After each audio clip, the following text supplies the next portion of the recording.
Halo semua, perkenalkan nama saya Pramesti Cahya Sukma Yuniar, NIM 2066160. Di sini saya akan menjelaskan materi tentang manajemen persediaan. Jadi yang pertama, apa sih itu persediaan? Jadi persediaan adalah bagian dari modal kerja yang dapat berupa bahan baku, barang setengah jadi maupun barang jadi tergantung jenis perusahaannya. Apakah itu perusahaan dagang atau perusahaan industri. Sedangkan untuk pengertian lainnya, menurut Rangkuti, persediaan merupakan suatu aktiva yang meliputi barang-barang milik perusahaan dengan maksud untuk dijual dalam suatu periode usaha tertentu, atau persediaan barang-barang yang masih dalam pengerjaan atau proses produksi, ataupun persediaan bahan baku yang menunggu penggunaannya dalam suatu proses produksi. Selanjutnya, apa sih manajemen persediaan itu? Jadi manajemen persediaan merupakan salah satu bagian dari perusahaan yang berfungsi untuk menjaga dan mengatur ketersediaan persediaan yang dimiliki oleh suatu perusahaan. Beberapa contoh aktivitas yang dilakukan oleh manajemen persediaan ini adalah mulai dari cara memperoleh persediaan, menyimpan, hingga bagaimana persediaan tersebut akan dimanfaatkan. Dan kenapa sih manajemen persediaan ini harus ada dalam sebuah perusahaan? Jadi manajemen persediaan ini diperlukan agar perusahaan bisa menentukan jumlah persediaan yang optimal dengan mengeluarkan biaya yang sangat rendah namun masih bisa memenuhi kebutuhan. Dan bagaimana sih persediaan yang optimal itu?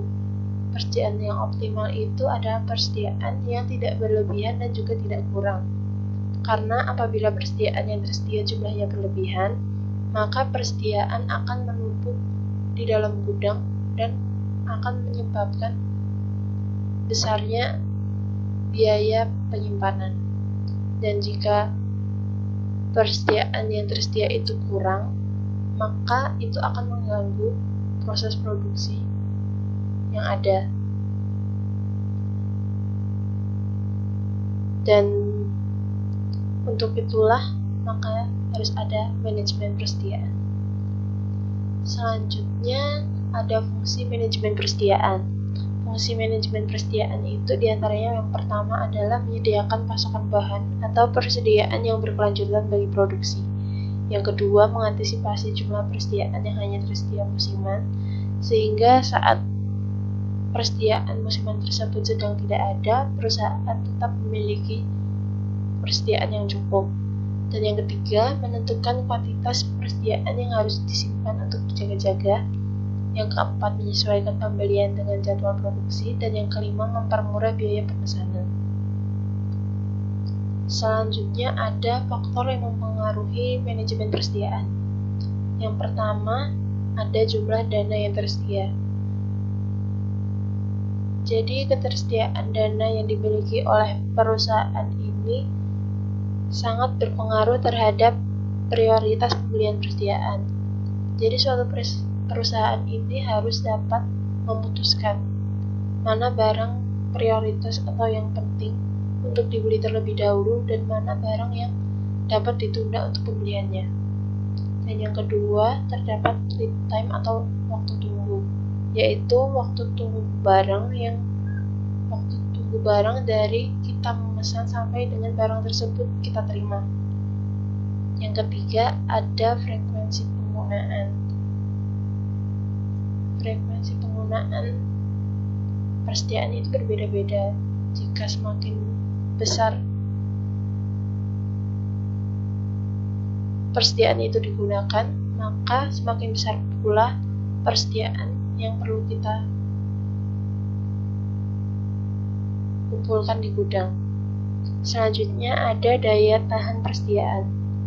Daya tahan persediaan ada dua, ada yang kuat dan lemah. Jika daya tahan persediaan yang lemah, yaitu contohnya ada buah, daging, dan barang sejenis yang harus segera cepat dikeluarkan atau dijual atau digunakan karena akan menurunkan kualitasnya jika terlalu lama disimpan di gudang. Selanjutnya ada tingkat perputaran persediaan. Yang pertama ada rumus inventory turnover atau perputaran persediaan, yaitu sama dengan penjualan bersih dibagi persediaan rata-rata, atau bisa juga harga pokok penjualan dibagi persediaan rata-rata.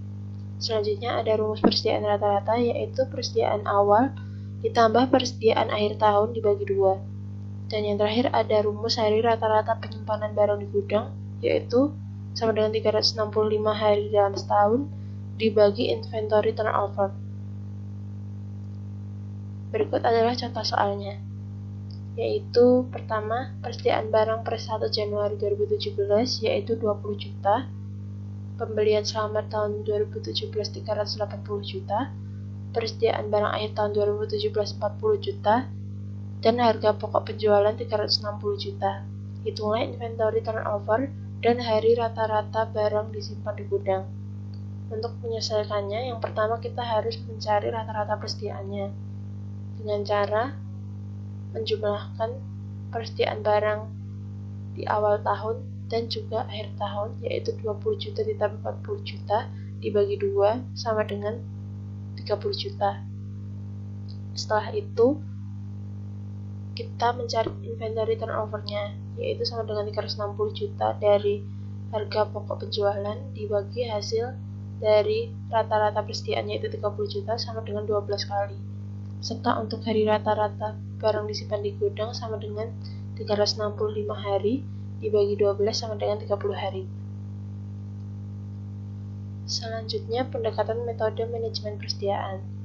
Dalam materi kali ini, saya akan menjelaskan dua metode manajemen persediaan, yaitu metode EOQ atau Economic Order Quantity dan metode JIT atau Just in Time. Metode pertama yaitu EOQ, Economic Order Quantity, merupakan metode pembelian persediaan berdasarkan jumlah pesanan yang diterima. Metode ini berfungsi supaya perusahaan dapat terhindar dari penumpukan barang di gudang yang dapat mengakibatkan terlalu lamanya barang disimpan di gudang, bahkan sampai kualitas barang menjadi kurang baik bagi konsumen. Cara perhitungan EOQ ada dua rumus. Yang pertama, EOQ sama dengan akar 2 dikali R dikali S dibagi P kali I, atau bisa juga EOQ sama dengan akar 2 dikali R dikali S dibagi C, dengan ketentuan R sama dengan jumlah dalam unit yang dibutuhkan selama 1 tahun atau 1 periode, S sama dengan biaya pemesanan dalam sekali pesan, P harga pembelian per unit yang dibayar, I biaya penyimpanan dan pemeliharaan di gudang, dan C biaya penyimpanan per unit. Contoh soalnya sebagai berikut. Di tahun 2019, PT Bulan membutuhkan 250.000 unit bahan baku untuk proses produksinya. Harga bahan baku per unit sebesar Rp 5.000 dan dalam sekali pengiriman, PT Bulan membutuhkan biaya sebesar Rp22.500 untuk dokumen, kurir, dan lain sebagainya.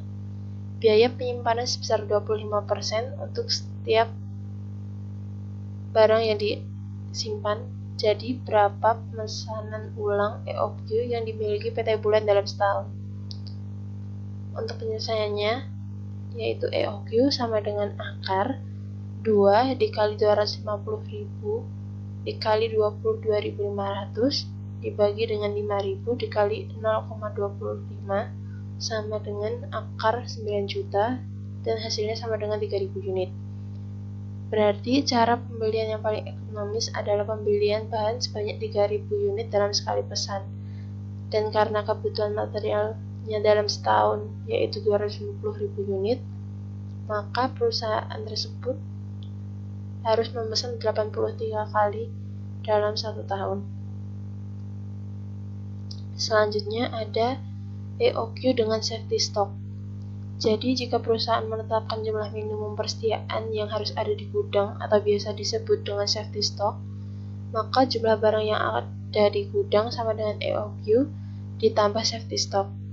Dan setiap kali ada jumlah persediaan mencapai safety stock, maka perusahaan harus segera membeli persediaan sebesar EOQ.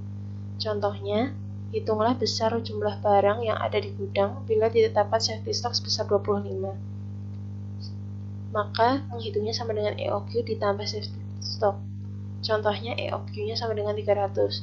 Maka 300 ditambah 25 sama dengan 325 unit. Selanjutnya ada reorder point atau ROP. Reorder point adalah titik yang menunjukkan jumlah barang yang harus ada di gudang sewaktu perusahaan harus mengadakan pemesanan lagi, sehingga penerimaan material yang dipesan itu tepat waktu di mana persediaan di atas safety stock sama dengan 0. Selanjutnya, safety stock merupakan batas aman persediaan yang harus ada di dalam gudang untuk menjaga kontinuitas produksi agar tidak terhenti. Dan faktor-faktor yang harus diperhatikan dalam penentuan besarnya reorder point adalah 1. Penggunaan selamat dengan waktu mendapatkan barang atau procurement lead time. Dan yang kedua, besarnya safety stock. Selanjutnya, metode kedua yaitu metode JIT atau just in time. Metode ini merupakan metode yang mengusahakan perusahaan tidak menyetok atau memiliki persediaan di dalam gudangnya dengan cara memesan persediaan saat ada produksi saja. Tujuan dari metode ini adalah agar perusahaan tidak sempat menahan atau menyimpan persediaan karena bahan baku datang jika hanya dibutuhkan dan dalam jumlah yang pas, sehingga tidak akan ada yang tersisa. Baik, segitu saja penjelasan dari saya, kurang lebihnya mohon maaf. Terima kasih.